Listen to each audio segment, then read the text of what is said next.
رزق کی کوئی وظیفہ بتائیں. کتنے لمبے لمبے وظیفے لوگ پڑھ رہے ہیں کہ کاروبار کھل جائے اور روزی بڑھ جائے. کتنے لمبے چوڑے، کتنے کتابوں میں ایڈے ایڈے بڑے وظیفے لکھے پہ. پڑھوں یہ بندہ بڈھا ہو جائے. میں قربان جاؤں یا رسول اللہ آپ کی شفقتوں پر، آپ کی رحمتوں پر. سنو، یہ کرو، میری بات نہیں ہے، میرے نبی کی بات. تجربے کی وجہ سے کرو گے تو کچھ نہیں ملے گا، یقین سے کرو گے تو دروازے کھلتے دیکھو. کہ یا رسول اللہ ارید ان یوسع علی رزقی، میں چاہتا ہوں میری روزی کھل جائے. تو آپ نے کہا ادم علی الطہارہ یوسع علیک رزقک، تو باوضو رہا کر تیرا رزق کھل جائے. کوئی زور لگتا ہے وضو؟ تمہارے یہاں تو سردی ہوتی ہی کوئی نہیں کہ بھئی ٹھنڈا پانی ہے کیسے وضو. یہ تو ہمارے لیے مسئلہ ہے کہ بھئی ٹھنڈا پانی ہے کیسے وضو کرو. وہ ہمارے گاؤں کا مراسی مجھے مل گیا. میں نے کہا چل نماز پڑھے کہ نہیں جی میاں جی سردی بڑی نہ لے جاؤ، سردی بڑی. مراسیوں کو سردی زیادہ لگتی. میں نے کہا نہیں آج تک نماز پڑھا کے چھڑنا ہے. میں اس کو لے کے جب وہ ٹوٹی پہ بیٹھا نا، جو ہی ہاتھ پہ پائے اوہ حالے ہو ٹھنڈا پانی، اوہ حالے ہو ٹھنڈا پانی. تمہارے لیے تو یہ مسئلہ بھی نہیں کہ ٹھنڈا پانی. میرے نبی کی یہ سارا مجمع لے لو، یہ اوپر مستورات لے لیں. ادم علی الطہارہ یوسع علیک رزقک. میرے نبی نے فرمایا باوضو رہنا شروع کر دے، اللہ تیرا رزق کھول دے گا. اب یہ اللہ رسول کی آپس کی بات ہے تو میری بات ہوتی تو دیوار پہ مار دو. تجربہ کرو. نبی کی بات کو تجربہ کر کے نہیں کرتے، یقین کے ساتھ کرتے ہیں.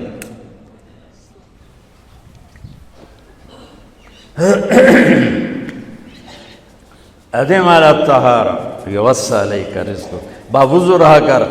اچھا باوضو رہنے کے اور فائدے. اللہ پیار کرتا ہے، شیطان ڈرتا ہے. اور وضو ہوگا تو نماز آپ ہی پڑھی جائے گی. چلو یار وضو ہے 4 فرض ہی پڑھ لو گی. ایک دفعہ شیطان آیا ہمارے نبی سے ملنے، تو آپ نے اس سے پوچھا تیرے دشمن کتنے؟ کہنے لگا 15. آپ نے فرمایا کون کون ہے؟ کہنے لگا پہلا تو تھوڑا ہی نمبر ہے، پہلا نمبر تو تھوڑے نال میرا لگو ہے. پھر کہنے لگا وہ مسلمان جو 24 گھنٹے باوضو رہتا ہے وہ میرا بڑا دشمن ہے.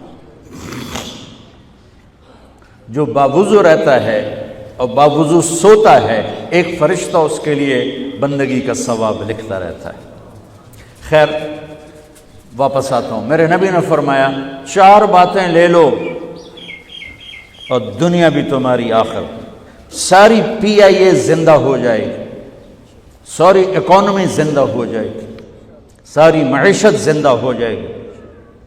5 بھی نہیں، ایک انگلی بھی آپ نے نیچے کر دی. کہ یہ بس اتنی لے لو.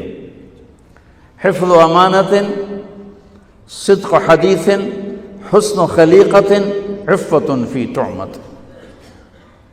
کیا خوبصورت. ساری زندگی کسی کو دھوکہ نہ دینا، دیانت داری. میرے ملک کے ادارے کیوں ڈوب گئے؟ دیانت نکل گئی، کھوٹ آ گئی، دھوکہ آ گیا. میرے نبی نے کہا حفظ امانت، کبھی امانت میں خیانت نہ کرنا. صدق حدیث، کبھی جھوٹ نہ بولنا، ہمیشہ سچ بولنا. میرے نبی نے فرمایا میرا امتی ہر گناہ کر سکتا ہے، 2 نہیں کر سکتا. ایک جھوٹ کبھی نہیں بولے گا، ایک دھوکہ کبھی نہیں دے گا. میرے نبی کی 2 صفتیں ہائی لائٹ ہوئیں، صادق اور بولو کیا ہیں؟ کوئی اور بھی تو ہو سکتی تھی جس سے مشہور کیا. کعبہ قوسین بھی تو ہے، اور ادنا بھی تو ہے جی، واللیل بھی تو ہے سیاہ زلفوں والا، والضحیٰ بھی تو ہے روشن چہرے والا. کس سے مشہور کیا؟ صادق امین. اگر آپ مجھ سے سوال کرو، میں ممبر رسول پہ بیٹھا ہوں کہ مولانا صاحب سارے دین کو 2 لفظوں میں بتاؤ، ساری شریعت کو، تو میرے پاس دو لفظ ہیں، سچائی اور امانت داری۔ آپ مجھ سے سوال کرو مولانا صاحب ساری دنیا کے کفر کو بتاؤ، تو میرے پاس دو لفظ ہیں، جھوٹ اور دھوکے بازی۔ جھوٹ اور خیانت، پوری دنیا کا کفر ان کے اندر چھپا ہوا ہے۔ سچائی اور دیانتداری، پوری دنیا کا اسلام اس کے اندر چھپا ہوا ہے۔ دیانت اور سچائی یہ بیج کی طرح ہے، اور پورا اسلام پھر باغ بن کے پھلتا پھولتا ہے۔ جھوٹ اور دھوکہ یہ بھی بیج کی طرح ہے، پھر اس سے کفر کا جنگل کانٹوں بھرا جنم لیتا ہے۔ میرے معاشرے سے جھوٹ نکل جائے، دھوکہ نکل جائے، یہ پاکستان جنت کا ٹکڑا ہے۔ اور یہ حکومت کے بس کا نہیں ہے کہ وہ سب کو سچ بلوائے، یہ مجھے کرنا ہے، یہ مجھے کرنا ہے، میں نے اور آپ نے اس کو شروع کرنا ہے۔ حضرت جریر بن عبداللہ یہ یمن کے شہزادے تھے، آخری حج پہ مسلمان ہوئے۔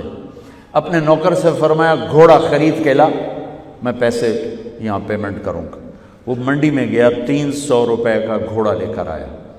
جب انہوں نے گھوڑوں کو دیکھا تو وہ قیمتی تھا، مالک کو پتہ نہیں تھا، اور یہ گھوڑوں کی نسل کے پہچاننے والے اس سے کہنے لگے تیرے گھوڑے کے 400 کر دوں؟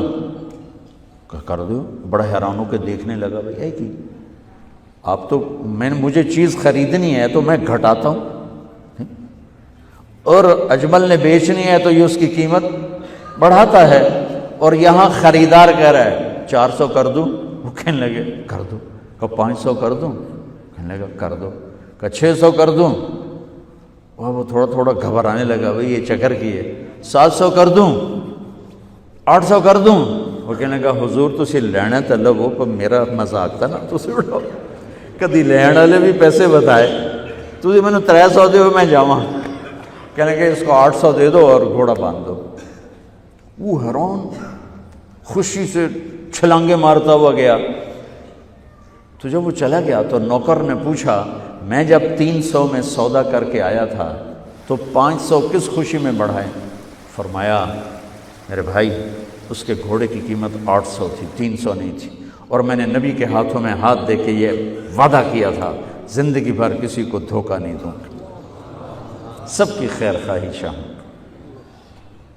تو بھائیو میرے اداروں میں کس ٹیلنٹ کی کمی نہیں،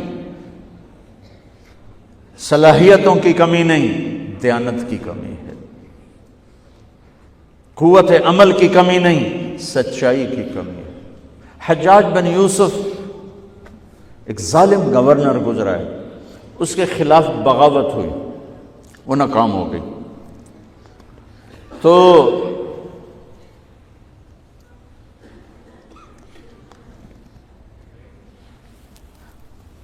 کوفہ میں ایک بزرگ رہتے تھے، ان کے بیٹے اس بغاوت میں شریک تھے۔ وہ چھپتے چھپاتے کئی سال کے بعد واپس آ گئے۔ ابن خراش ان کا نام تھا۔ ان کی سچائی مشہور تھی کہ ابن خراش جھوٹ نہیں بولتا۔ حجاج کو پتہ چل گیا CID سے کہ آ گئے، تو اس نے کہا آج ابن خراش کا امتحان ہوگا۔ اس کو کھانے پہ بلایا، عنوان ہی نہیں بنایا تفتیش کا، کھانے پہ بلایا اور کھانا شروع ہو گیا۔ باتوں باتوں میں کہتا ہے ابن خراش آپ کے بیٹے ہمارے خلاف لڑ کے بھاگ گئے تھے، کوئی پتہ ہے؟ تو ابن خراش ہنس پڑے، کہنے لگے حجاج زندگی موت تو اللہ کے ہاتھ میں ہے، گھر آئے بیٹھے۔ تو اس نے کہا تیری سچائی کو سلام کرتا ہوں، اگر تو جھوٹ بولتا یہیں تیرا سر اتارتا، پھر تیرے بیٹوں کا جاؤ سلام ہے تیری سچائی کو، تیرے بیٹے تجھے مبارک ہوں، مسلمان جھوٹ نہیں بولتا۔ میرے نبی سے پوچھا گیا یا رسول اللہ کیا مسلمان بزدل ہو سکتا؟ کہا کیا مسلمان بخیل ہو سکتا؟ آپ نے کہا۔ پھر پوچھا گیا جھوٹ بول سکتا؟ کہا نہیں، جھوٹ نہیں بول سکتا۔ تو دو باتیں حدیث پاک کی، صدق حدیث، حفظ امانت، یہ دو باتیں زندہ ہو جائیں تمہارے سارے ادارے زندہ ہو جائیں، ہم نقصان سے نکل کر نفع میں آ جائیں گے، نفع میں آ کر اوروں کو دینے والے بن جائیں گے۔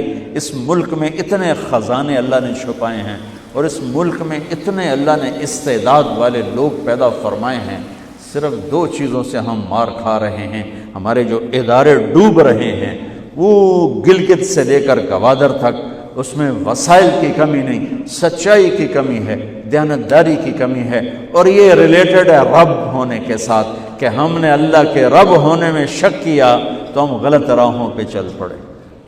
رب تو اللہ ہے، دینے والا تو اللہ ہے،